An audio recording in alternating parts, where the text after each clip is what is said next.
everybody's supposed to know we're here. It's going to be tough. And if you're a man that's only known for wearing tank tops, you kind of got to cover it up.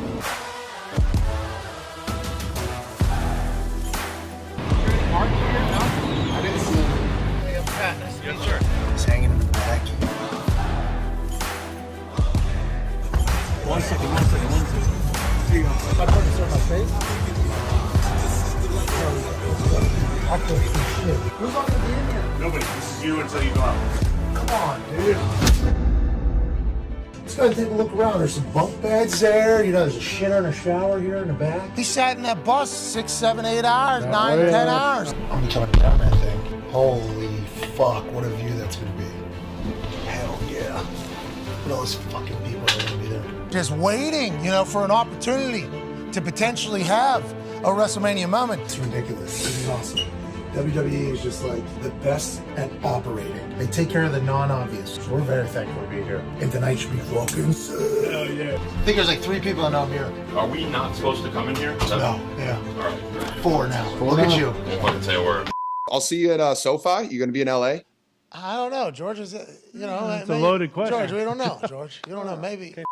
What's up, Stud? Oh, nice. As soon as I saw George showcase that tight end university tank top, I knew there was a chance old George was about to do something special. Are you kidding, boys? Welcome to WrestleMania! The night was getting late. We weren't sure. We didn't know if a moment was going to pop up where maybe my services could be utilized. I haven't been in a ring since SummerSlam. Okay, like not even in one. All I wanted was the Miz to have an opportunity to have a match, just a WrestleMania match. Yeah, good guy. Stand there.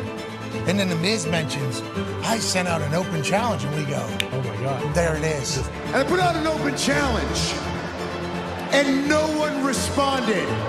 Why? Because I'm the Miz, and I'm awesome! Let's go! Wait a minute! I feel McAfee's here! I have walked out indoor stadium as a WWE superstar probably a million times in my head. WrestleMania was missing Pat McAfee in the Pat McAfee Show! And I'm thankful to the WWE Universe that said hello whenever I came out on that massive fucking stage. By the way, there's only 2 announcers undefeated in WrestleMania history, me and Pat. I can't believe McAfee's here!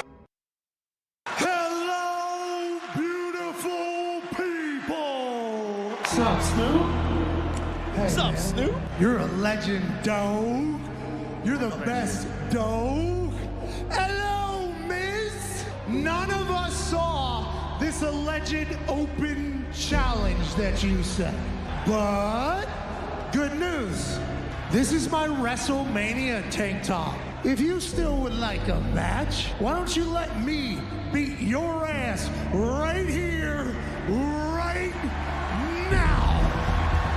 You all want to see The Miz versus Pat McAfee right here, right now? I'm the host of WrestleMania, and I cannot make matches official.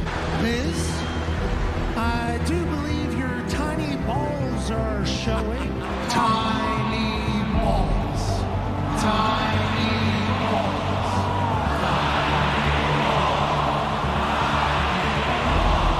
Baby meat as well. There's 80,497 people here. Somebody has to be able to make a match official somewhere. I am the dog father and the host of WrestleMania, so I feel like I can make that match happen. Right now, we got a ref, we got you, Let's get cracking. I'm out. Let's go.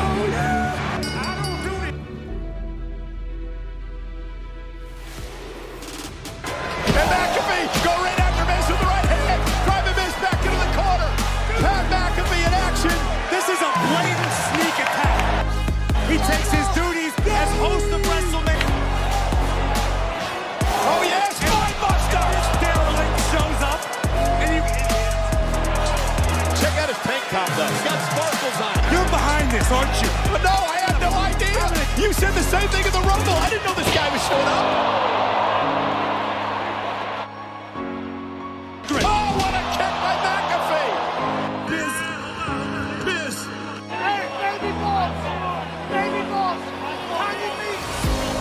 In a $7,000 tuxedo. Yeah, good. George Kittle of the San Francisco 49ers. I'm not sure how wise that was. McAfee's got the official distracted in the ring. Kittle just took out Miz. Kittle telling McAfee to go up top. McAfee heading up to the top rope. And taking out the Miz. Now we're talking. Miz may never win another match. McAfee closing in on another WrestleMania victory. The all-decade punter with a punch to end this thing. Here's your winner, Pat McAfee. A surprise here tonight at WrestleMania Goes Hollywood.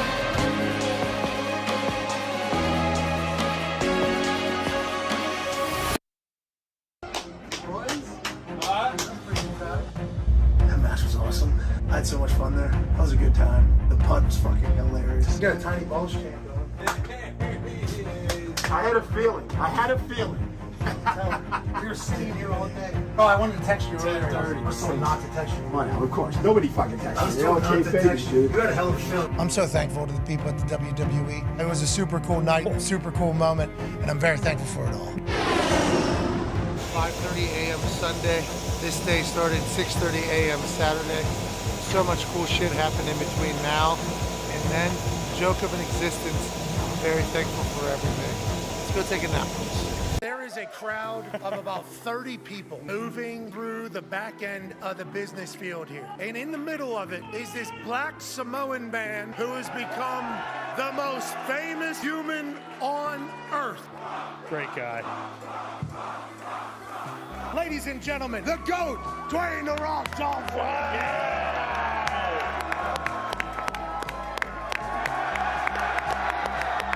There's thousands and thousands of people skipping class to come see your big ass. Listen, there is thousands and thousands of you skipping class. It doesn't matter if they go to class. Moana is one of the best animated films of all time. What? Okay, can't wait for the live action. Thank you, yes. But You're welcome. We talk about Moana. What can I say except you're welcome?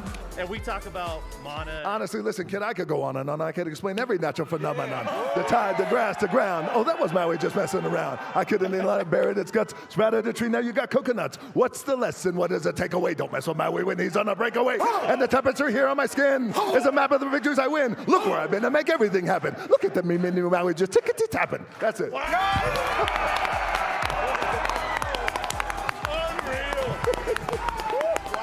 Still got it. On the Samoan side, Polynesian side, we have a word called mana. Mana is spirit. Mana is power. Mana comes from in here. It's the thing that gives you goosebumps. It's that thing you feel. It's that thing when I walked out and we felt this thing. This is mana. This is mana. It's very, very, very real, and you could feel it. Mwah. Little things like I don't get driven anywhere. I don't want to get driven anywhere. I don't like chauffeurs. Keeps me in my way just a little grounded. Like I could drive myself everywhere and not telling some guy, hey, take me here, take me there. That is something I'm gonna start saying like, yeah. Because when they open your door, you feel so bad. I can open my own door, dude. They're trying to be courteous, it's their job. But also, the day I stop opening my own door is the day I become a big old bitch. Here we go. That's a big cup.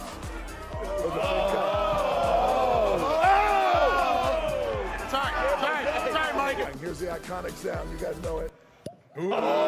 This special Terramana toast goes out to Passion. Congratulations on your show. Very proud of you. Very proud of all you boys. And to all of you, love you guys. Thank you for the support. Keep kicking ass. Cheers.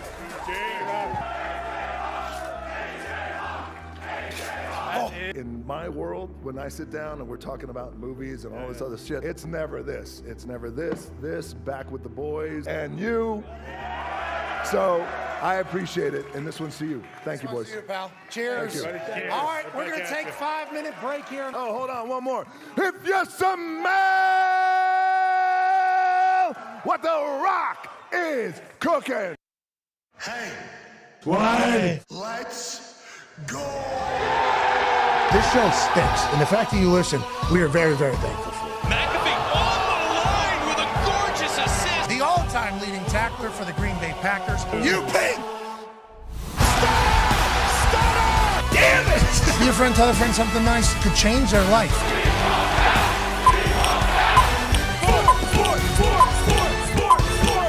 Hello, beautiful people, and welcome back to our humble abode, the Thunderdome, on this NFL Week 14 kickoff Thursday, December 5th, 2024. Hour 3 of the program starts now. Football is wonderful. One of the football mascots for the Big Ten Championship just stopped by the Duck, and he had a bunch of gifts for all of us in the back there that I don't think the Duck was able, because he only got 4 fingers on each hand, to bring all the way out here. Great gift bag. I'll tell you what, hey, Oregon's doing something nice in the Big Ten. Welcome to Indianapolis. The $12 tickets is certainly something. People are wondering how that takes place. Well, Oregon's very, very far away. Yeah. Very, very, very far away. But Penn State people, I guess. I assume Ohio State people already had those tickets bought. Now they're trying to offload them. Well, a man who potentially is one of those people, AJ Hawk, joins us, obviously from The Ohio State. Did you see that ticket price thing happening here at the Loud House, Lucas Oil Stadium? Yeah, I did. I mean, I would imagine if you're going to go watch either of these teams play, you're going to go to the playoff games, and you're going to skip this one. That's why I think it is. So there's a chance that Oregon is in the Rose Bowl, I believe. So that is certainly something for the playoff-wise. Penn State, there's a chance they host a home playoff game. And it's like they haven't been in Big Ten championship conversation, though, in a long time. I thought hopefully that would, carry a little. I wonder if these Penn State people are just like, they'll have travel. They'll have a presence or whatever. But that's not that far. No. That's not that far over here. I wonder, one half of the hammer, Dahn, Cowboys, AP Tone, your thoughts? Yeah, to your point, I think they're trying to do it so the quarterfinals, the Rose Bowl is one of the quarterfinal games, and they're trying to do it like conference-wise. So if Oregon's number one, I assume they'll be there. So, and the Oregon fans being so far, that makes sense. But yeah, the Penn State fans, maybe they just didn't think they'd be in this. Not a draw. What's that all about? Taylor Swift, I don't know what the concert tickets were, because I saw Albert Breer, who we have a lot of respect for, say it needs to be in Chicago. Okay, think about all the Big Ten ties in Chicago. I believe the Big Ten office is in Chicago and everything like that. As if Indianapolis wasn't the right home for it. That's the reason why people can't. Okay, all right. You think that's the reason why people aren't coming to the game because it's not in Chicago? You think people want to go up to 10 degrees up there? Instead obviously Chicago, beautiful city. I have nothing but respect. Love going there. But just painting it as it's Indianapolis. Never had a problem like this before. Nope. Never for anything that happens in Indianapolis. So I think this is a little bit of a. I don't love it. I don't love seeing that it's $12 to get into an event in Indianapolis. I don't enjoy that at all because we host all the biggest events, and it's like tickets for all the things normally tough to get, and it's like this one. Like, come on, it's like the high school state championship. This is like a high school state championship ticket to get into the Big Ten championship. I don't love that at all, Ty. You would also expect if you were maybe thinking like, hey, this is going to be too expensive, I'm going to save up my money to go to like the first round playoff game or whatever. If you're a Penn State fan, when you see that it's $15 to get in, like, wouldn't that just be like an automatic? Like, and I would assume if tickets are that easy to find, then like hotels down here probably aren't that crazy either. Like, you would think, and like just think, like, we went to the game last year, and granted it's different because it's not like, oh, I won't go this week because there's a chance they're going to be playing in the playoff next year. But like Michigan, Iowa, like you knew like it was an atmosphere. Probably not going to be super competitive either. Like going in, it's not like I was thinking like, hey, Iowa might win this game, but like it was damn near a sellout. Like Iowa fans travel to the game, and granted it's closer than Penn State is, but still, it just. It's crazy. I mean, it's crazy. It's a Big Ten game. championship. And if they win, they're probably going to get the 1 seed. Like, it's a big game. So is there any chance that Oregon, if they loses any ground, misses a home playoff, all that? No, they get a home playoff if they lose. Okay, so is there any chance they that lose knowing that nobody's coming, that they don't? Because there's a lot of people talking about, not playing it'd be more beneficial not to play in a championship Could you game. imagine Oregon resting its starters? Okay, because if they lose, Seriously. they would be number 5 seed. and we've talked. They're the only ones that if they control their destiny to get to the 5 seed. Yeah. If they wanted to get to the 5 seed, they lose to Penn State. All of a sudden, Penn State now maybe they're number 1 depending upon what happens with Texas, Georgia. But Oregon would go to the 5 seed. They get a home playoff game, and then you get the lowest ranked champion in the next spot. Don't get anybody hurt. Rest another week and another week of rest. Hey, save your money. And then selling to Don't Big Ten travel people, this week. selling to Oregon people like Big Ten championship though, and Oregon people just being like, "We'll get them later." Yeah. You know, we are. Well, we are in national championship, home playoff game, healthy team, another week of rest. I don't like that this is even being talked about. No. It's wild. AJ, I don't like it, AJ, because the championships are supposed to be held in high regard. That's why they got to buy. But now everybody that's really talked about it is like, Only thing came in my mind is like nobody's coming. Nobody's even wants to go to the game now because of whatever.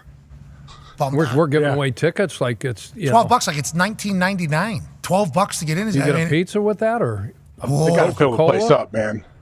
Age. You think so? You got to fill the place up. I think I know people that they're like they save up money to go to the one bowl game per year that the team has, whatever, like Ohio State wise. So I know when there's multiple games and you're thinking, hey, I want to follow these teams. I hope they make a deep run. I can't pay for 3 or 4 games. I can't do that. So this is one that falls off your list. Good news. You got enough money. Mm-hmm. What if we bought 1,000 tickets? I mean, it just did it as a giveaway. I did that for the Pacers. One of my early years here, there was like 5,000 seats available up in the upper deck for like a big game. It was like a big game.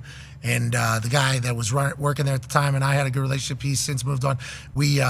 We did a deal, and he gave me the tickets for like $5 or $10 or whatever. And then giving them away was the biggest problem. Yeah, the hardest part. No one wanted. That was it was the hardest part. It was like, A, how do we give it away? And then B, who's showing up for this free giveaway? We had homeless people showing up because they thought they had a night inside Cambridge Fieldhouse, to watch a game to get there. It turned into how to make a free throw to get it, and it just became an absolute. So we will not be buying 10,000 tickets, but we will be there. We cannot wait to watch that Big Ten championship. Should be a good one between Oregon and the Penn State Nittany Lions. Speaking of a good one tonight, the Lions and Packers do battle. Packers have to win, everybody says, to remain relevant in the conversation in the NFC. The Lions have to win to remain in the driver's seat of NFC home field advantage to the playoffs. Joining us now is a man who will be on the sideline, a man who played for the Green Bay Packers for 9 years, 13 total years in this entire thing, and I'll tell you, an absolute dog. Ladies and gentlemen, fullback for the Packers, Steelers, and Saints, John Kuhn. Sorry we were so late, brother. We got caught up with the damn duck. We appreciate you. I saw that, and that duck can really steal some thunder there. But I'm not surprised. Listen, AJ was one of those guys. You have a dinner party. When do you start? It's 4 o'clock. No, not really. The dinner starts at 5 because that's when AJ's showing up. No, good. No, this is on us. It's not on AJ. And there's a chance I'm a similar acting human being. If I'm not going to get actually fined real money for being on time, it's going to be tough to find me there at that exact time. We should know there is a buffer period in this entire thing. Football-wise, going to lose actual money, you got it. I'll be there. Okay, you got it. I will absolutely. But if it, there, I need a buffer. Okay, I'm going to need a buffer. Life happens. This time, a duck showed up that I completely forgot about. Kuhn, we can't thank you enough for joining us. You need to know, we're all big fans of the way you played football and everything you did, so we appreciate you, Mr. Kuhn. Oh, yeah. My pleasure, guys. My pleasure, guys. And I appreciate the way you go about your business too, Pat. Even back in the 2014, I believe it was, Pro Bowl, the way you work the social side of things around the pool with those strawberry margaritas, right? I mean, that's how this whole thing got started. I mean, we definitely were cooking back then. That was when Deflategate was potentially taking place. And we, were maybe going to, if they were going to disqualify the Patriots, we just lost by 30. Colts are all of a sudden in the Super Bowl, though. We're out the Pro Bowl in Arizona. I mean, having a good time. Having a real good time. Then there was the internet rumors like, oh, they're going to disqualify the Patriots. Colts are going to get in there. Obviously, it wasn't very real, but in the moment when you're a little boozed up, maybe I should stop boozing if we're going to be in the Super Bowl next year or next week. Boom. That really threw me into, oh, this guy thinks Deflategate's real. No. I'm just drunk at the Pro Bowl. Please don't come after me. Nonetheless, Kuhn, you're the man. And your style of football and obviously AJ's style of football, old school, physical, run people over, it's back. It is all the way back, especially for the good teams. How do you feel about the Green Bay Packers tonight, the way they can play with Josh Jacobs and that offensive line against that Detroit Lions front seven that is banged up? Is that the story of the game? Because that's how I've been talking about it. You with the Packers, boots on the ground. Is that the story of tonight, you think, or what do you think it'll come down to? I think there's many storylines, Pat, but that's definitely the biggest one is all the injuries to the defensive front for the Detroit Lions. When everybody knows Hutchinson, but people forget Marcus Davenport was supposed to be opposite Hutchinson this year. Then you got Derek Barnes, John Kaminsky, and then Pascal, the second-year player. They just have so many guys on that defensive front that are beat up. And then Alex Anzalone, who I think is one of the more underrated linebackers in the NFL, going down a couple weeks ago. He's going to be out for quite some time, if not the rest of the season as well. That's a big hit to that defense that, really tries to live off of Dan Campbell's bite in the kneecap mentality. They come in there and they hit you and they hit you and they keep hitting you, much like their offense would like to do. So I think the injuries on the defensive side for Detroit is going to play a big factor in how they do the rest of the season. And really, when we look at this football game here tonight. Yeah, I think tonight's an indicator of what the Lions are going to be going forward. I think we find out. Not that the Lions are anything other than one of the best teams in football, which we have watched. I got a chance to see it with the Colts 24-6 in our building. They started slow, but they just beat you down. And the offense has so much talent. How many injuries is too many injuries? We find out tonight. Now, let's talk about the Packers team that you know inside and out. Vibes good here. Josh Jacobs obviously comes in as the running back. Aaron Jones gets sent to Minnesota. He's having a great year. Josh and the offense seemingly don't miss a beat. Jordan Love, last 3 weeks, hasn't had a turnover. Matt LaFleur's record in December is good. How are the vibes with the Green Bay Packers, and what are expectations, you think, for this team? Expectations are we're just getting started going in this direction, and that you look at what happened last year, and ironically, if you look at the internet, it's Toyotathon. Obviously, Jordan Love during Toyotathon is when everything takes off. But quite frankly, last year, it was his first year getting started, so it took him some time to build that rapport with the rest of the young offense. And when he did, it took off. I look at it similarly this year, Pat. Did not play in preseason games like he did last year, and then got hurt in the first game down in Brazil. Came back several weeks later, re-injured a groin. So Jordan hasn't really had that consistency and that continuity at practice during the week and in these football games until recently, feeling healthy. And now that he's played his best 2 games in back-to-back weeks, and the offense has been at its best in back-to-back weeks. And we're starting to ask the question around here, is Jordan Love just starting to hit that stride that we saw at the end of last season? If so, this Packers team is well on its way to doing good things. I think one of the other storylines for Pat, as you talk about storylines, is the Green Bay Packers want to consider themselves one of the elite in the NFC. And they've been very good for some time, but they've lost 3 games this year. The 3 teams they lost to, the only 3 teams in the NFC with better records than them. They need to come out and beat one of those teams before the playoffs come around just to get that internal confidence of, hey, we are one of those great teams. Can't beat a good team. Yeah, you're great against the crop, but can you do it against a good squad? That's a nice motivating factor for a team to kind of get calloused up for a long run during Toyotathon and to ram truck some other teams. Go ahead, AJ Hawk. Kuhn, what's LaFleur been like? I guess think about going back from when he got there till now. How have you seen him kind of grow as a coach? He seems to be very comfortable on the sideline and what he's doing, very confident. Have you seen like him change throughout the years during his time? Well, definitely, AJ. I remember talking with LaFleur his first year, and he said the most difficult part was being able to compartmentalize what it takes to be a head coach now. You're not just watching film, creating plays, and coaching those plays up to the players. Now you got to do a TV show. Now you got radio stuff. Now you got to talk to executive committees, and you have all these different responsibilities.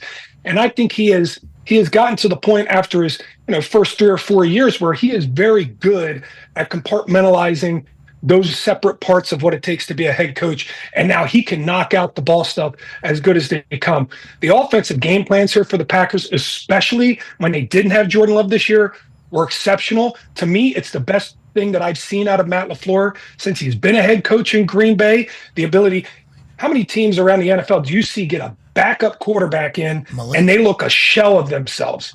And the Packers hit the ground running, dedicated to the run game, and really came out stronger after those games with the backup quarterback in. Hard to say that about many teams. Yeah, Malik, I remember him running down the field and how confident everybody was too. And you talk about like a culture and being able to build it. It's like LaFleur's team feels like they got it, the swag. And I think that's a lot of Jordan Love too, huh? This dude's sweet. This guy behind the scenes, he feels like everybody obviously came out about him loud whenever he became the starter.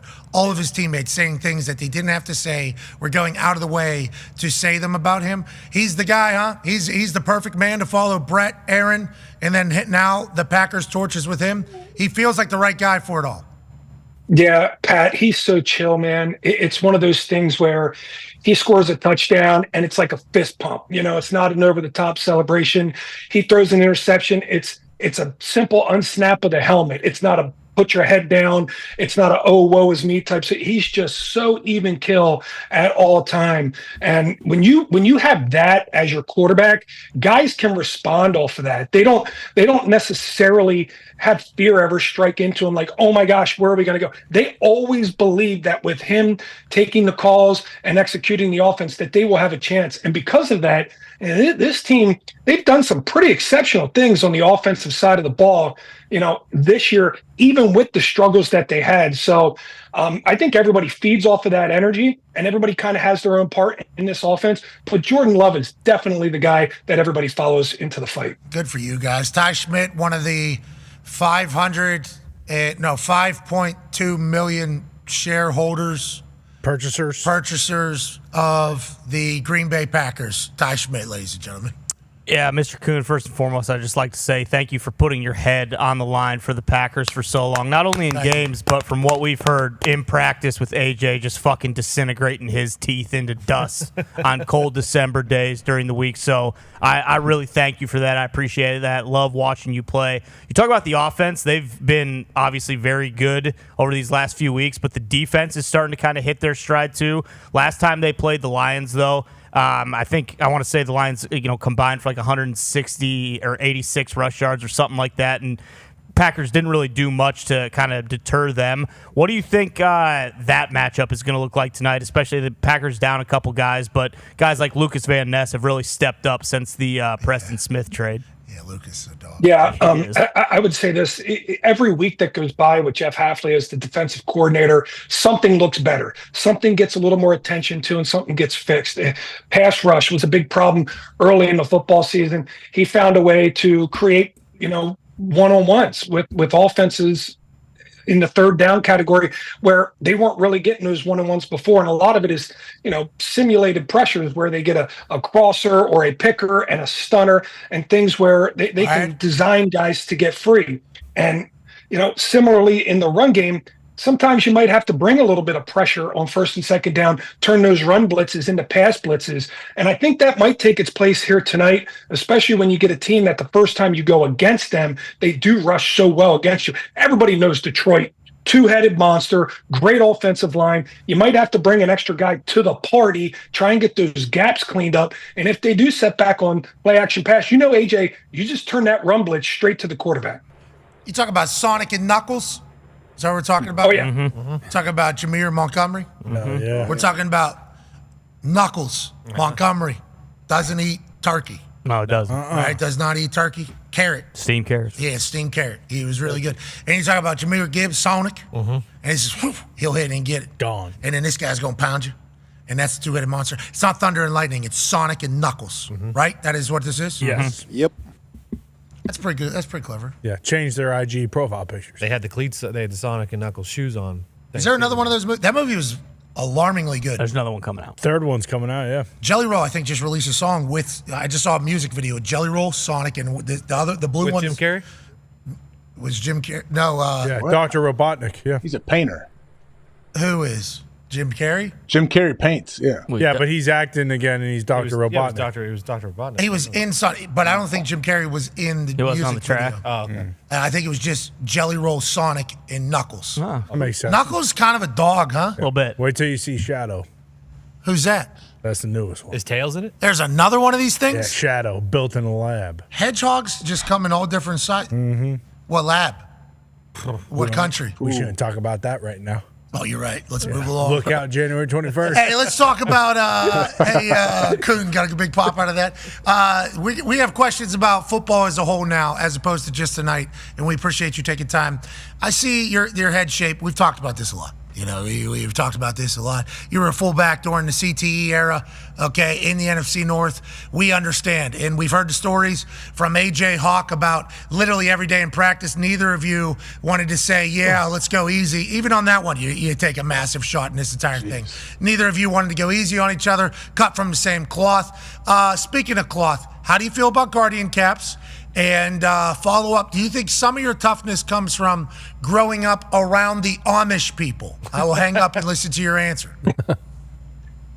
I got nothing to do with the Amish people. They were the other side of the river. I grew up in York, there in the Lancaster side. That's where my wife grew up. So I know about them. I have no experience, scuffling with them. None at all. Wow. I do wonder how we do. I think you'd be the right guy for us to go take on the Amish. I think you would be the right guy. Really? Yeah. Okay. Yeah. Fair enough. I know they can build the hell out of houses. So I mean, they're competing right there. Very good with that stuff. Where does the toughness come from? Well, Pat, I don't know what you were doing at 8 years old, but when I was 7, 8 years old, I wanted to be like my older cousin who was playing football, tackle football at that age, right? So we'd go in the backyard and he'd have all his friends. He's 2 years older, and they would all beat the shit out of me because they were all bigger than me, right? So they were all 2 years. They had the head start, so they're all beating on me. Oh, you get into Little League football now. Now these guys don't hit too hard because I've been getting hit by my cousin and all his friends for years. So I'm kind of used to this stuff. And it's just, how often do you see kids playing tackle football in the backyard anymore? I guess. Over here. Ohio. There's a lot happening in Ohio. Remember, he's still walking to like school and football practice over where they live in Ohio. Look, you still got them playing tackle football after Thanksgiving dinner. You had them go out there and take each other down. Well, there's nothing organized about it. They just find a ball and they start tackling each other. There's no out of bounds or anything. It's you know the game they play. Hey, tackle the guy with the ball. You know, Coon. Yeah, you know that game. Yeah. Okay, yeah. Throw the ball and tackle that person. Kill the person with the ball. Of course, I remember that game. Coon knows about it. But I appreciate the fact that you, definitely, obviously, that's what his cousins were doing. Yeah, that's what his cousins were doing to him. So when he starts playing tackle football, but like whenever the era and the style in which you played, which is a lot of head-to-head contact. When Dr. Will Smith comes out with his movie, the concussion movie, and then now they try to like evolve. Okay, yeah. So what are your thoughts? Because like I have friends that when I watch that movie that played ball, played positions, similar to yours, I immediately I'm like, hey, you need to go get this checked out. And the immediate response is, oh, shut the fuck up. Propaganda. Okay, and then just move forward. You literally had to experience this, I assume, as a fullback through that era with all the development of everything. Is there any conversations with family or anything that you have? You know, Pat, I'm a fun guy, so I like to say stupid shit from time to time. And every time something stupid would slip out of my mouth for about a 10-year period, it was CTE. He's got CTE. Everybody would just point at you and say CTE. And it's like, listen, I know I played fullback. I know I did that in the NFL. But no, it's not CTE. I'm human. I say dumb stuff from time to time. That's all it really is. How do I feel about Guardian Caps? I mean, to each their own. If they wear them, they wear them. I remember Dana Stubblefield, when I was watching football back in the day, used to have this plastic helmet that would go over top of his helmet, and it was like a Guardian Cap before Guardian Caps. How do I feel about the whole concussion settlement and stuff? I mean, I feel bad for our older players who did not have the medical coverage that they needed to have as they were post-football for a decade or two. And, you know, the NFL has gotten better with the last CBA and some of the things that they supply to veteran players. And I'm proud of the NFL for taking that stance. But, boy, that concussion settlement and the way they went with the rules and the players' safety and everything to give the image that the game is safer. But is the game really safer? Because watching Trevor Lawrence take that hit this past weekend, you can see every time you tell the people that the game's safer, it gives this inherent risk that we can go faster, fly harder, and really do things at the last minute. Yeah, the game's always going to be violent and physical. I think that's what everybody's kind of realizing, you know. And there was that era where the NFL, I think, had to publicly say there's a problem because they were getting attacked from outside worlds, not just sports world. They were getting attacked from like the health department. Politics were coming after them. The entertainment world was coming after everybody. So the NFL had to be like, yes, we acknowledge that we're making a lot of money off of these guys, and there's a problem. But I think the water's kind of found its level. I think it has kind of found its level. And I do believe, just like to your point about the Guardian Cap, like if that's going to make somebody feel better, do it. But the evolution of helmets and learning more about it, I think the sport is always going to be very violent, but I think we are getting to a better spot. But speaking of the sport being violent, there is a cyclicalness to football. And right now, Kuhn, your position's getting popular. Go ahead, Con, man. Yeah, Kuhn, how do you feel about the fullbacks now? Obviously, Ricard and Juszczyk have been doing it for quite some time in Baltimore and San Fran, but there's a few other guys kind of coming into form now. Scott Matlock for the Chargers, he's been kind of their utility guy playing offense, defense, special teams, everything. What do you think about the position now and where it's going to go from here on out? Well, take a look and see, like you just said, out there in San Diego, everybody knew Harbaugh was going to come into this thing and bring himself a fullback, CT. right? They just knew. LA. They just knew he was going to do it, right? CT. Yeah. Sorry. Yes. They just knew he was going to bring a fullback with him. Sean Payton out there with Burton in Denver. You just knew he was going to bring a fullback with them because they want that type of physicality. They want to be able to run power. They want to be able to run lead. They want to be able to run the play action passes off of them. And a lot of this comes down to personnel matchups, right? How do you get the defense to match up to your personnel groups, and can you get them into the defensive personnel and the coverages that you want them to be in to combat what you're putting out there. And the physicality of the game today is not a surprise to me, because as I was getting out of the game 15, 16, 17, everything was just starting to rotate to that cover 2 shell. And I would beg our offensive coordinators, run eagle, run 11, or not 11, run eagle, run 20, run a fullback, a halfback out there, 3 wide receivers, get them in nickel, cover 2, and we're going to run on them all day. And it just started. It was on a cusp, and nobody really wanted to jump into those deep waters at that point in time. But, man, you've seen that really take off now. There's no mistake that the resurgence of the running backs now, just a couple years ago, these guys couldn't get contracts. Now they're being talked about in the MVP race. So the dedication to the run game, and that always starts up front with your offensive line, those are 2 of the biggest reasons why you're seeing the physicality really pick up in the NFL this year. Hey, so how do you feel about tonight's game score-wise? What do you think it ends up being tonight? Well, I think it's going to be a high-scoring game, specifically because of the defense woes that the Lions have. They just have a lot of injuries, and I'm not going to discount their offense and Jared Goff being able to put some points on the board at home. So I think it's going to be a high-scoring game, and I think if Jordan Love protects the football, the Packers, these last 3 games, have made an absolute jump in their red zone offense. If they're efficient and they don't turn the ball over, I think Green Bay wins this one. I think it's going to be high-scoring, though, and anything can happen in those types of games. Hey, Kuhn, what's one or 2 players for us maybe to keep an eye on that people aren't talking about that might jump out tonight? That people aren't talking about, that's hard because Packer social media talks about literally every single player. But yeah, I would go on the offensive side. I think Dontavian Wicks is primed for a big game. I do. I think it's time for him to make a leap, make a jump, and make something happen. And not that people don't know him, because people know every wide receiver on the Packers. Tucker Kraft as well is somebody that I just absolutely love. You talk about physicality, Pat. Yeah. That he will eat a face. That guy is nasty.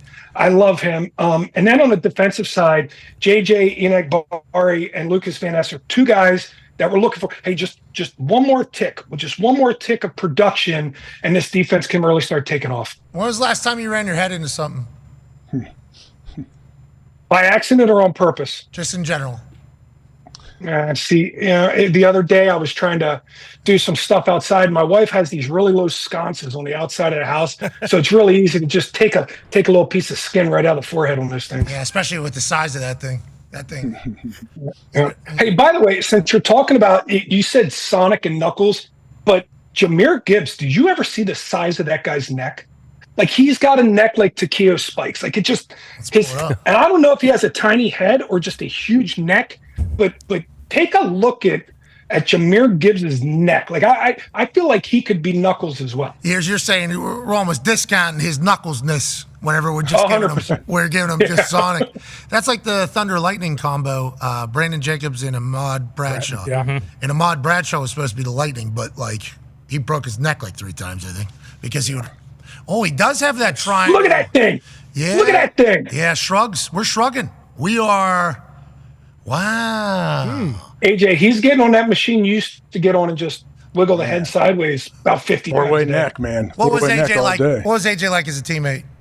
AJ was the best. He was the best. He is an absolute monster. And, his diet was one that was rather interesting. I think it rivals Aaron Rodgers' diet in terms of uniqueness. But he was an absolute beast, one of the best teammates you could have. And, hey, I'll say this. For a guy, that started a big-time position, Mike linebacker, a guy that started a big-time position, every special teams meeting from beginning to end, that was A.J. Hawk. Paying attention, taking notes, coaching guys up. Yeah, he was that kind of guy. Wow. Fucking right, AJ. Holy shit.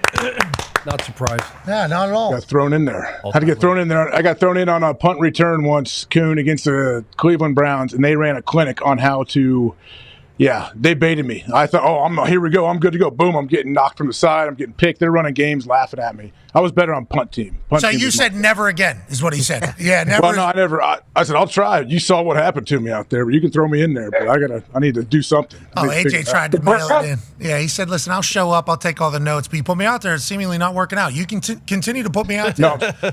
When I got on punt return, I realized these guys know what they're doing. They have tricks that I have not been on punt return in a while. Coon, I think the way we heard the story, I don't remember who it was from, but you and AJ, neither of you decided to concede a day. There was no brother-in-law between you guys for literally 7-8 years straight. Is that true? And the shit pisses me off too to this day, because I still don't understand why neither one of us could give half an inch. Now I would watch AJ, sashay through here, and with other fullbacks, Corey Hall, and if you got matched up on a linebacker, Jermichael Finley, he's just out there patty cake and hand fighting. But every time it was me, I had to put that Rydell targeted right for his neck, because if I didn't, I was going. And see, that's the difference, because if you tried to brother-in-law with the wrong person and you guys weren't on the same page, you were taking one. And I was just never going to take one from AJ, and I just think he knew. I just think he knew I wasn't going to do it. Chuck, and I'm still pissed about that. Hey, we want to let you know, I hope if I ever am a general manager of a team or a coach of a team, that everybody has the same mindset there. At some point, somebody should have stepped in and been like, boys. We get it, guys. You did it. Take it easy. Way to go.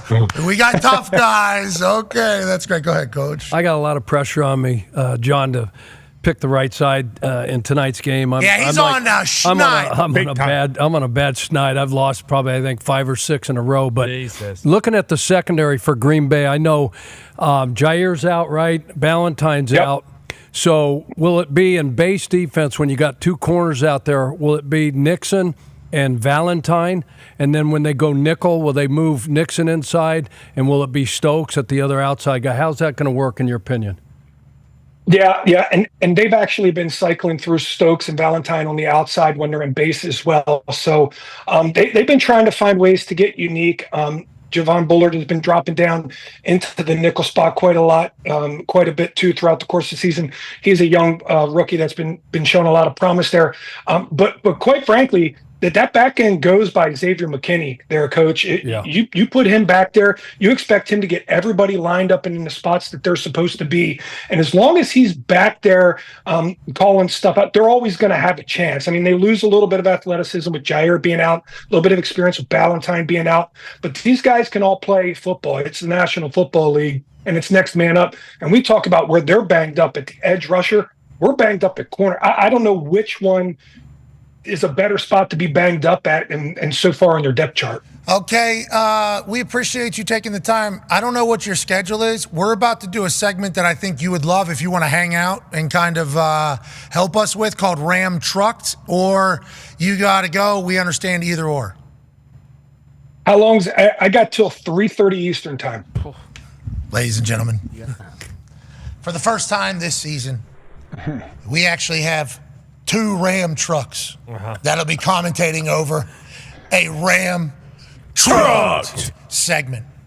As you may have known, or if this is your first time watching, up for grabs is a 2,500 heavy-duty Rebel Ram truck. Obviously, it feels like you're on clouds when you're riding around, no matter how shitty the road or trail is. It's got the power to pull anything out of any situation ever. The technology's up to date, so you're flying around in style. And when you hit that gas pedal, that diesel engine goes.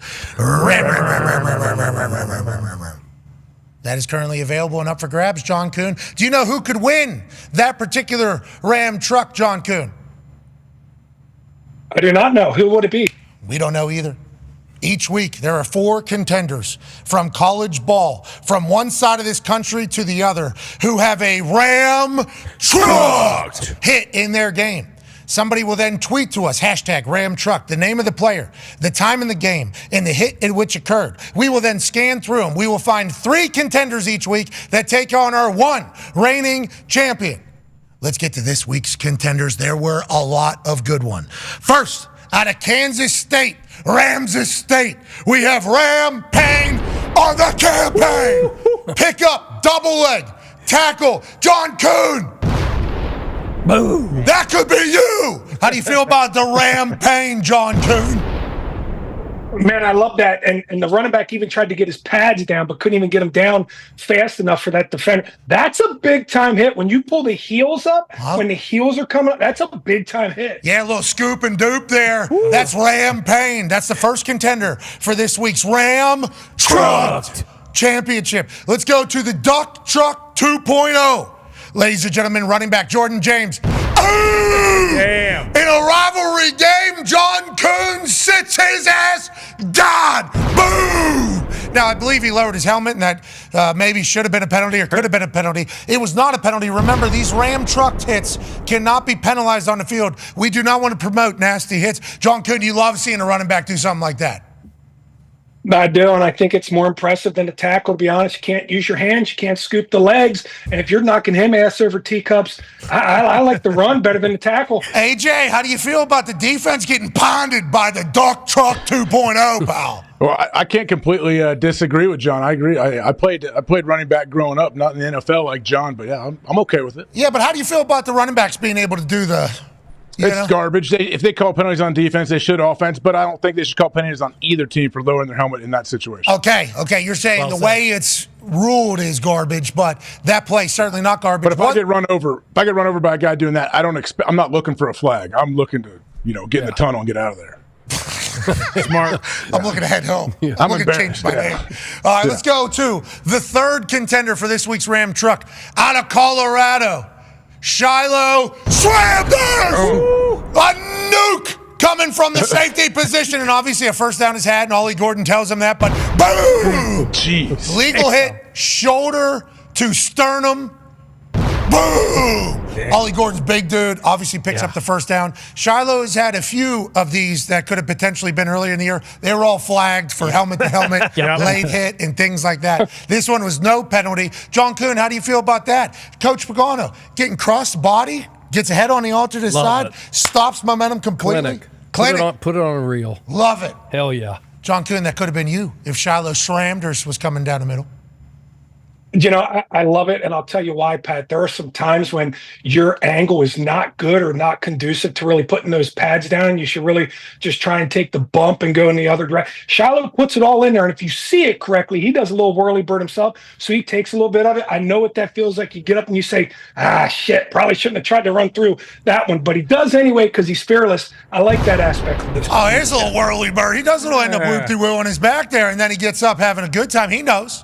His whole body felt that he connected on that one. Yeah. Wow, what a shot from Shiloh Slamders. Now, do any of those three have a chance against our reigning, defending, undisputed, shout out to Paul Heyman, hashtag Ram Truck champion? They've been the champion each week for the last 7 weeks, John Kuhn. This play right here from Mount Union, the Mount Boom, DB, Weston Arthur, boom, boom. Now this Weston Arthur is obviously incredibly agile, durable, tough, physical, just like a Ram truck. Hell yeah. And Weston Arthur has been the hashtag Ram Truck king thus far. Will he be toppled this week by any of the three contenders? We shall see. You can vote on who should win this Rebel Ram 2500 heavy-duty, beautiful piece of machinery from Ram Trucks at X. On the thread below this particular video, there is an option to vote. Now, there was a lot of votes last week. There were. Oh, yeah. There's a lot of the Cow Equipment Manager came in second, but boy, 16,745 votes, 42% to 41%.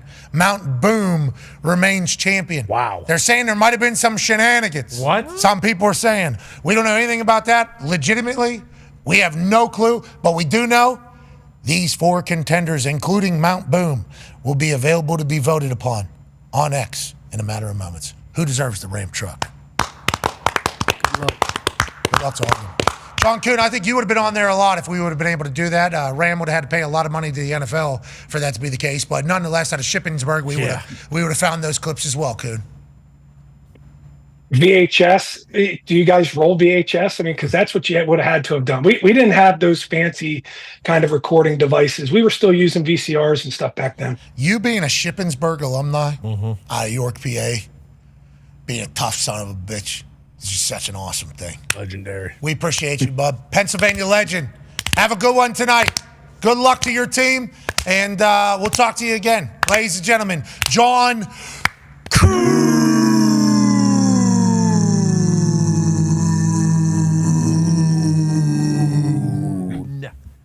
See you, man. AJ, you deal with this shit every day?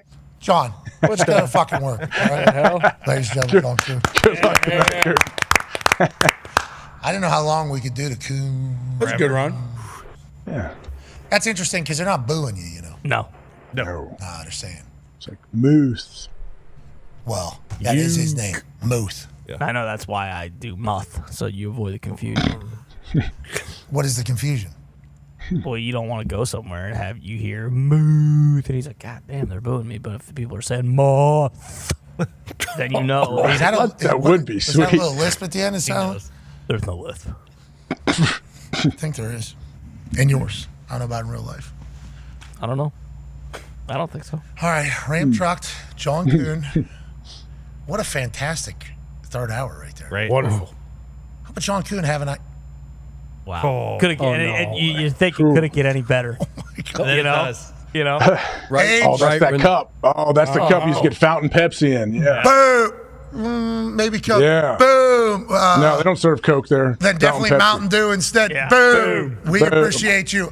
We'll get one of these sent to you. Came in a box. Please. Because Pizza Hut sent holiday glasses. And I'm like, I open it. We almost fought them. Yeah. And I'm like, those. Wow. Every day's a holiday when you're eating Pizza Hut, I guess. But yeah, it is a holiday. A holiday. This is the cup. This is it. It is. And we've been just chugging out of these things. It's unbelievable. The best. It is. I believe right now they have a special boneless wings special. Yep.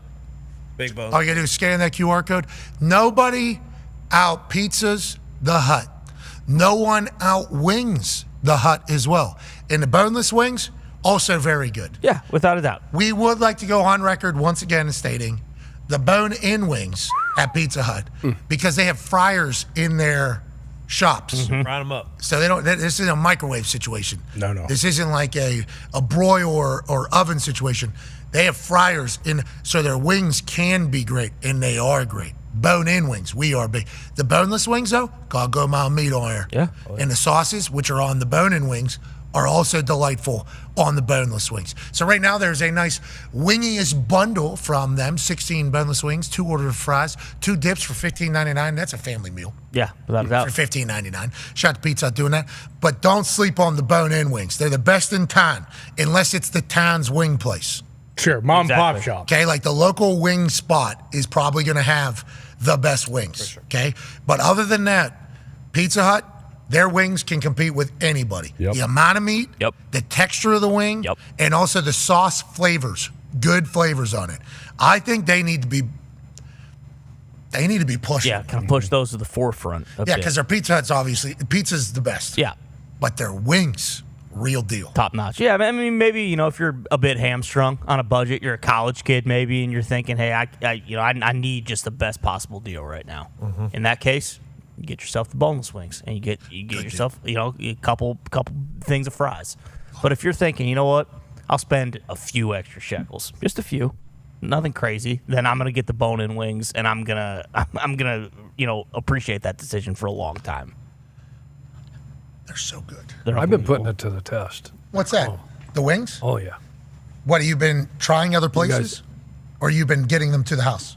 Getting them to the house. How good are they? Are they not the real deal? Oh, yeah, absolutely. I mean, you guys, trying them here. I'm like, I never knew we had a Pizza Hut in Boise, and it's 2 minutes from my house. Oh my God, what a dream! I know. So lucky. What a dream, Chuck. Sick. Oh my God, 2 minutes? You son of a bitch. You can bike it over there? I could walk. Oh So I my! could get some steps, pick it up, walk it home, and then not feel guilty. I seen it on Zillow actually. They started listing how far a walk is to the nearest Pizza Hut. They do that. That's And that's a smart. good idea. Which makes sense. They do like malls this far, center of town this far, Pizza Hut 7-minute walk. Schools in the area as well. Schools, yes. Crime rating. How far is Pizza Pizza Hut? Hut rating. The 3 closest Pizza Huts, yeah. Yeah, if you want to move houses, I think that'd be a smart decision because that house, automatically in my eyes, That price is value's going through. Way up. It's the only reason I bought my house. There's a Pizza Hut within like 5 minutes. Jeez. My last house, guess what? Pizza Hut wouldn't deliver. Whoa. Moved. So I told my wife, I said, hey, sorry, we got to move. And we did. And I remember this house had a potential situation. Yeah. And who came through for you that night? Pizza Hut did. All the time. Who comes through for me every night? Pizza Hut does. 7 days. I don't know if we should be eating it every night. I don't eat it every night. Okay. obviously, yeah. Well, Every night you order it. Yeah, every night I order it, it comes through. and every morning. Every morning that there's still some left over, and I, need a quick pick me up for breakfast. And every afternoon, whenever Sure. we're around here, you need a personal pan. Yesterday. Without a doubt, I did get a personal pan yesterday. How could you not? How could you not? You open your phone, go to DoorDash, and there's a personal pan staring at you. Please. Perfect amount of cook on the cheese. Yep. So it has a nice little, you can tell it's been cooked. It's melted, but not too melted. You're not going to burn your face. No. It's going to be just right. Perfect amount of pepperones. Crispy pepperoni? Did you hear Crispy it? pepperones. With pepperones. That's Pizza Hutini. Yeah, exactly. What? You got something to say, fucking say it. The hell is that? Yeah, Anthony DeJulio. You got something to say about, huh? Pizza Hutini? Nobody on Pizza Hut. Well said. Nobody. Cheers to you. Yep. Cheers to us getting these cups. Cheers, boys. Great cups. Great cups. I guess. Coach. Coach, you Here, have some didn't of the hear wine. us. We There's were some telling wine you. left over from 2 weeks ago if you want. Yeah. I finished it. Chugged it. I would not recommend that wine every day of the week either. Would recommend it, though. Age, no one out Pizza's the Hut. No one out AJ's. AJ Hawk. It's true. Boom. There. What is that? Yeah. What I is, read. Boom. Don't worry about it. Here we go. Cheers. What? don't worry about it. me. Don't worry about Don't worry about the It's thing. the same like pre-workout arginine situation. Just tastes good. Okay. It's sweet. You need something sweet with a cigar. It helps. Oh, you're pairing with Just tastes good. Yeah. Tastes great. The palate helps. Like how much urine's in it? Pepsi, like Fountain Pepsi or Fountain Mountain Dew at the Hut. Did you use water to mix with the aminos, or is this the Yeah. one you put the urine? It's all water. There's no urine. No urine. Is that Jack 3D? Never been any urine. Is that hydroxycut in there? You got hydroxycut in there? Bad Coming idea. back. Hydroxycut had a run, didn't it? Yeah, Trump's bringing It it did. back. It had a run. Oh, no. Jack 3D coming back could change a lot of things. What was that? Oh, What yeah. was the super pre? NO Explode? There it was. I know Explode. I had to run with that. Yeah. Yep. Oh yeah. How That's could you all not? coming back. I talked to him. To who? Who? Cheers to that. Cheers. Cheers to the Hut. Cheers. Cheers to the Cheers. Hut. Thanks for the cup. Glad they, Yeah. What? glad they still have those cups. Oh, the best. What, the holiday cup? Fucking holiday cups. I almost I lost mean, that's my mind. crazy. That's crazy. I was very flustered. He's a clown. I mean, you know. He's a fool. He's a buffoon. It happens, you know. Speaking of clown, there's been some clownish picks, haven't there? Oh, Yeah. boy. What's the record against the spread on Thursday night? 6 and 6. Who is this guy? We were chit-chatting about how great this guy was against the spread. Holy shit, this guy's an anomaly. Yeah. Holy hell, this guy's seeing the board. And then all of a sudden, he must have flew a little bit too close to the sun. Because all of a sudden, this schneid started, and he lost 1 game. What? And he lost 2 games. What? And he lost 3 games. What? And he lost 4 games. What? And he lost 5 games. What? Can this guy fucking see the field at all? People are starting to ask. Yeah. I did like the ice cold photo because that is how you are. But what I could sense underneath that outer layer of ice was a heater waiting to begin. And tonight in the NFC North, Chuck Pagano busts out of this ice and goes back on a heater for the rest of the season, all the way to the Super Bowl. Wow. That is what's on the line this evening, because if he loses again, He's done. Picking for his job. do we even do this anymore? Exactly. What's the point? Now all of a sudden we're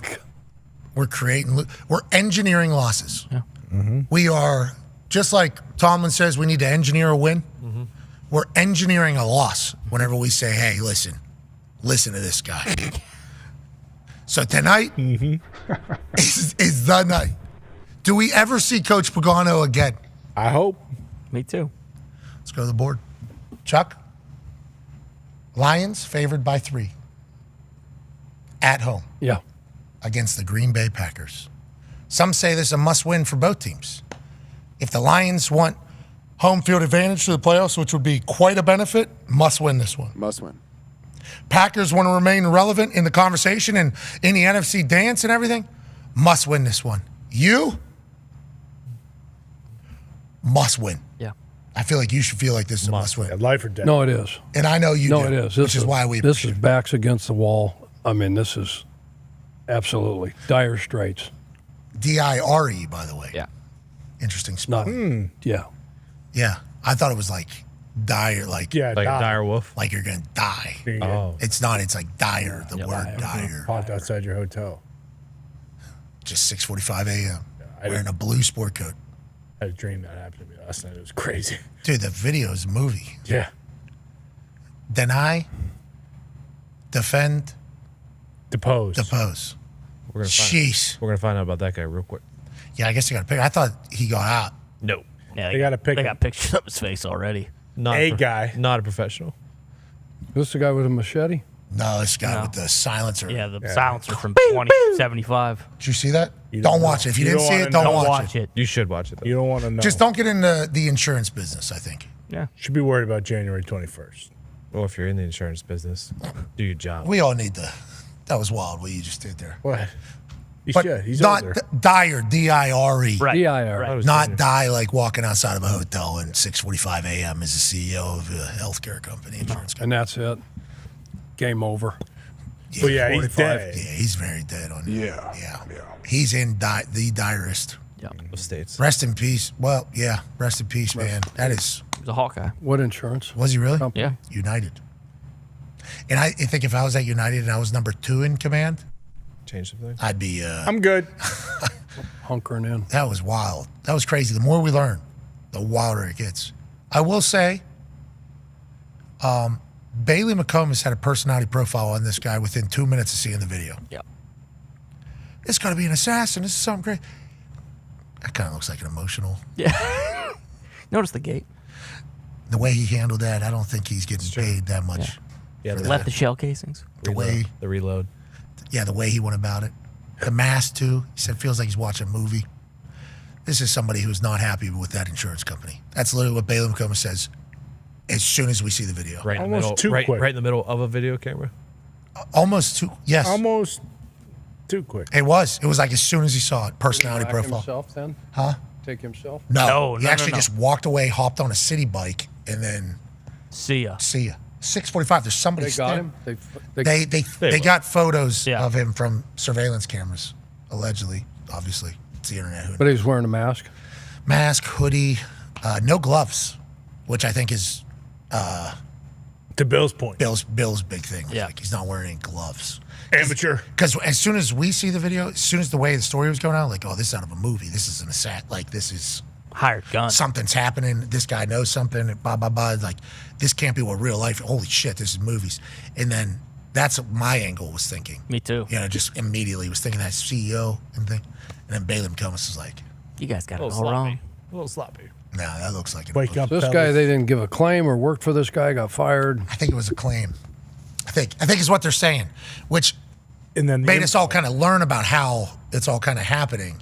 And boy, I don't know how there hasn't been more pissed off people. You know? Yeah, the CEO's stories. wife said that he'd been getting death threats. It's like John Q. You remember John Q? For the heart surgery? Denzel. Denzel. Sad movie. Sad movie. I cried that one where he goes to jail. How about whenever Very sad. he starts flexing out there?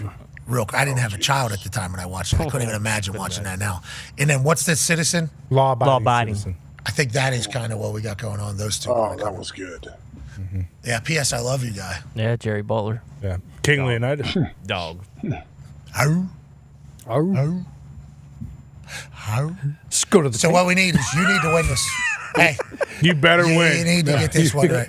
You need to get this a lot on line. Let's go to the tape. Yeah, let's go to the tape. Let's go to the tail of the tape, shall we? Tail of the tape. For Chuck Pagano's pick against the spread on Thursday Night Football. Interesting numbers, right? Sure. Saw the against the spread. We went through that one earlier. 2 explosive offenses. We know that. I'm with Kuhn on the fact that I think it's going to be a high-scoring affair. Defenses are, ranked up there. These 2 defenses, good against the run. All right. Detroit a little bit better than Green Bay. They both take the ball away at a high rate. +9, +8 turnover. +9 and +8 in turnover margin. So points scored a game. They both can put points on the board. Points allowed. Detroit a little bit better than Green Bay. The turnover margin we saw that we talked ad nauseum about the players that are on IR, significantly a shit ton more for Detroit than Green Bay, but they got some key guys. We talked about, the 2 guys on defense, right? Jair, 3 guys, Cooper. Game records here, yeah. Let's So, go to the game records. then we LaFleur, not good against Campbell there. They got a ton of game records, right? There's so many explosive players in there. You got 2 great quarterbacks. Can Jordan not turn the ball over tonight? That's going to be the key. And there's both these secondaries, they can take the ball away. So there's a chance for some turnovers in this deal. You talked about Sonic and Knuckles, the runners there. Jacobs is a weapon. Watson and Reed, they don't have Dobbs, but they do. I like Wicks. I like Wicks, and Kraft is a machine. And Laporte is a machine. You've got 2 of the best tight ends featured tonight. I mean, there's 2 of the best quarterbacks, 2 of the best tight ends. I mean, yeah, and that's why, you just look at that, and you see defenses that are missing key pieces, especially the Lions. Like, how are they going to perform? How are they going to show up and stop this run game? They gave up some yards, right, in the first game to Jacobs. So that'll be interesting. But these safeties, we talk about McKinney's got 7. We got, Kirby Joseph's got 7 interceptions. Branch is an absolute. You better have your helmet buckled, have your mouthpiece in. What did they say on NFL Films Inside the NFL? Bill Belichick did a full breakdown. It was ABB, anybody but Branch. Basically, you're throwing the ball anywhere but Branch. Because I guess he is the one on that defense. He's an absolute dog, and in the first game, he got kicked out, if you guys remember, for that. I actually thought Coach was talking about Joseph because of all the takeaways. I don't know if he got twisted on it, but they're both lethal. Oh, He's only got Branch don't have the interceptions that Joseph does. ABB, I think, was the name of the segment. Anybody but Branch. Okay. Yeah, I forgot about that. Fox, you just said he apologize. got booted early against the Packers in the first game. Branch did. He got kicked out. He got of the knocked game. out. They threw a little pass on the sideline, and he came over there and rattled this guy's cage. Oh, yeah. I do remember that. Out the game. Let's go back to that first game. What are some things you think that these teams are going to be looking at from their Week 9 matchup? Again, we go back and talk about Green Bay. The only thing they didn't do is they didn't get in the end zone. They were 1 for 4 in the red area. They go right down the field on the first drive, 7-minute drive. Foxy talked about it, and they got a wide open angle route. Number 30, Brooks, right, the running back, got him on a wide. They bring pressure from the court from Jordan Love's right side, and he misses. They got to settle for a field goal. And then it goes back and forth. Detroit goes down and scores. They have other opportunities. We're going to see some. So you see the numbers, and other than third down, they were 3 of 12, 25% in the red area, and they had the 1 pick six. This game should have been a hell of a lot closer than it was. You make 4 trips to the red area, and you only come away with 1 touchdown. I can't see that happening again. You heard Kuhn talk, right, about their red area the last 3 weeks, how improved it's been? Yep. And Jordan Love's back in there, and he's starting to feel it a little bit. Yeah, that Kuhn point was pretty interesting. He was towards the end of the year last year, he played his best ball because he was finally figuring it out. Then this year, he stumbles out of the gate with the injury early. Then he gets back. Then he's out. Then he's he's finding his groove. That was an interesting take that I could certainly get behind. Hey, the guy's finding his rhythm when he wasn't able to at the early part of the season. Right time to find his rhythm. Yeah. Toyotathon. Yeah, exactly. Oh, yeah, every year, or at least last year and this year. But yeah, it's becoming an annual tradition. Every year Toyotathon. All right, let's go to some plays from this previous meeting on Week 9 here. Here's Jordan Love. Oh, okay, here we are. Yeah, so this is a 3rd and 3 situation. Hey, really? Hey, listen, really, I know there's 2 boys. There's 2. Staring into the void. You need to focus. Don't little noise here. Dire You Straits. need to walk in. Dire Straits. 3rd and 3 situation. He ends up, I think, checking this thing down. It looks like he's supposed to look off. They're showing man coverage because in 3rd and 2 to 6, 90% of the teams in the National Football League, Pat and the boys, you got to play sticky coverage. You got to play tight coverage. They're showing middle close. They're going to try to roll to a disguised Tampa 2. Watch the middle of the field open up right about the same time that Jordan dumps this thing to the back here to Jacobs because it's only 3rd and 3. So he's thinking, hey, okay. Coach probably told him, hey, just dump this thing off, look off to the left, blah, blah, blah. But look at the middle of the field, something that they could certainly come back to tonight. Okay? Something that they could certainly come back to tonight. Is that Watson running down the middle? Yeah. So, I mean, when you do this, if you don't get enough depth as one of those guys disguising, wow, what a big play. This is the one we just talked about, Pat. Okay. You got the back. It's 3rd down and 5 in red zone, driven down the field, alert. They know they got the matchup that they want. They bring pressure from Love's right side. They've got a free runner, all right, but now they get one guy picked up, and he panics a little bit. He drifts away, doesn't have his feet set, and he throws a little bit behind Brooks here, and he can't make the play. That should be a touchdown right there. It should be 7-0 right now, but instead they got to settle for a field goal. Man. So I don't see it's as little as that. The last 3 weeks, right? Rhythm, timing, chemistry, confidence, mojo, all that stuff coming around for this kid. I don't see him missing that tonight. This is this is unguardable. This is like, if I'm coaching this DB, right? This is Nixon on St. Brown, one of their game wreckers. You can't play this any better. And he comes off on the sidelines. Hey, great throw, great catch. What do you want me to do? What is it? Just keep next time. Hopefully, Goff can't make this type of throw. He puts it where only one guy and one guy only. This frickin' alien St. Brown can make this catch. 4th and goal. 4th and goal. Thank you, Foxy. That is Goff's throw, though. Mm-hmm. They love that throw. Anytime we need something, it's sideline to St. Brown every single time. All right, let's talk about another missed opportunity. I think so. That makes it 7-3, right?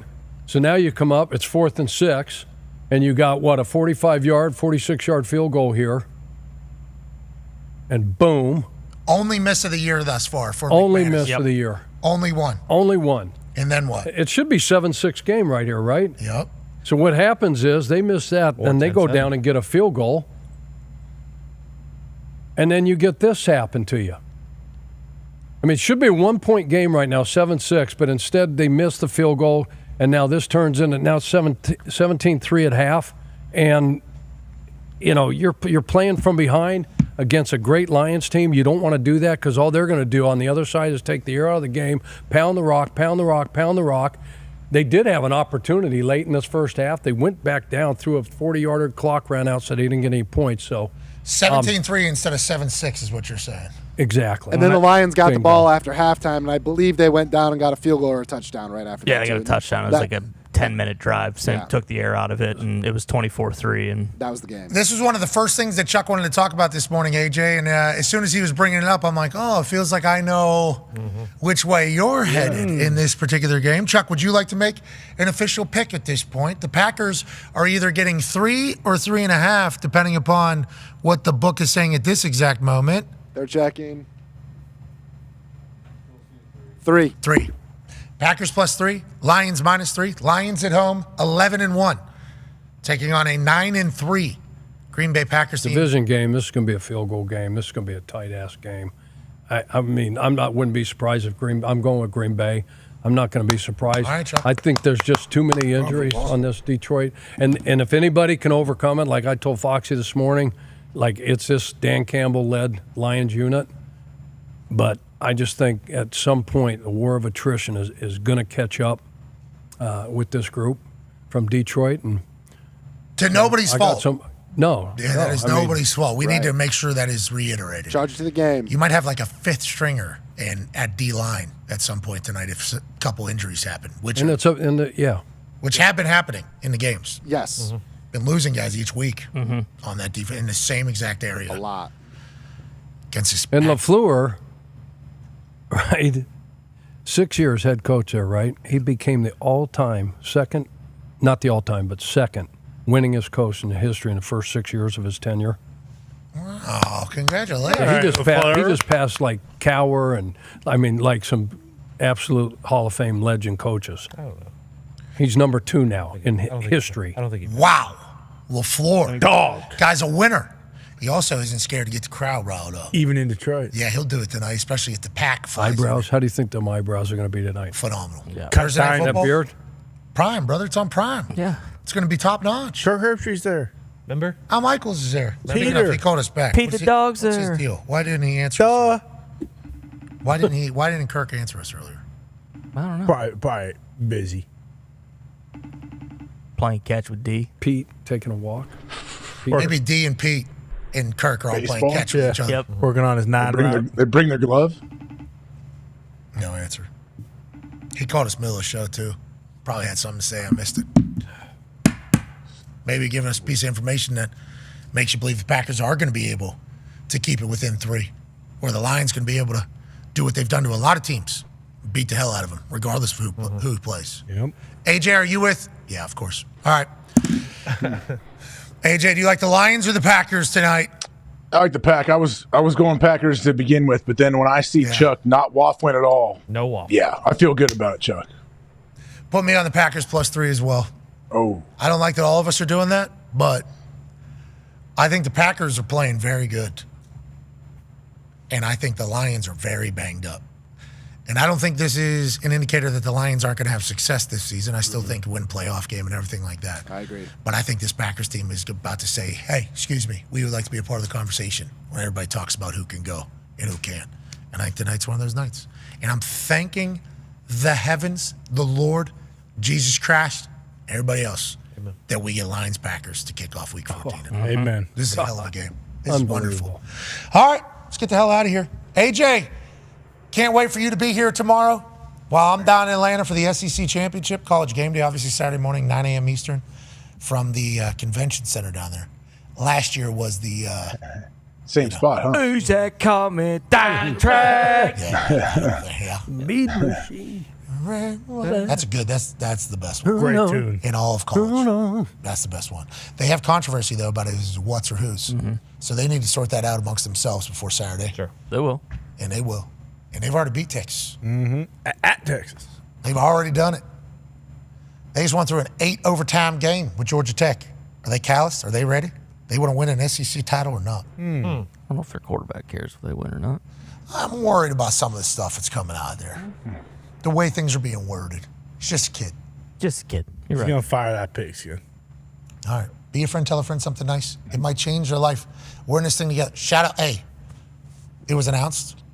Going to be back with the WWE starting January 6th, calling Monday Night Raw on Netflix. What a honor it is to even be asked to be back and to be a part of this. And obviously I had to, step away from the commentary table with Michael Cole whenever the college football season started because of having a daily show and then also game day on Saturday. I don't know if I would have survived if I continued to call Monday Night Raw.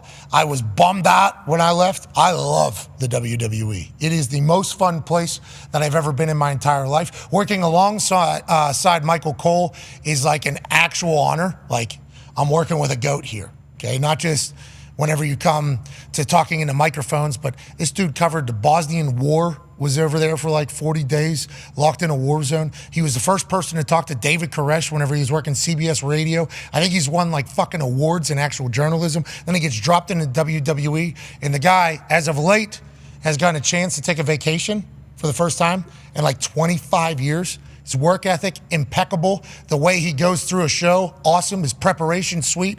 And he's a guy you'd actually want to have a beer with a shot of whiskey inside of it. Hell yeah. Yep. So I can't wait to get back over there. And the fact it's going to be on Netflix, obviously 270 million worldwide subscribers, and wrestling is a worldwide operation. Like, I am so incredibly honored that I was even asked to be back, and I can't wait for it. And we got Royal Rumble here in Indianapolis. Hell yeah. And there's a European run, I think. I mean, it's going to be, I'm so thankful that is even an option at this stage of life, and I'm so pumped. Now, with that being said, we're in this thing together, okay? Be a friend, tell a friend something nice. It might change your life. Team on me, team on 3. Chuck, you're the man. Thank you. I hope you win tonight. Me too. For your sake. For your sake. For my sake. Hell yeah. No joke. Anything to say to the team, Coach? No fucking joke. I love this team. We love you. Yes. Team on 3. 1, 2, 3. Team. Goodbye.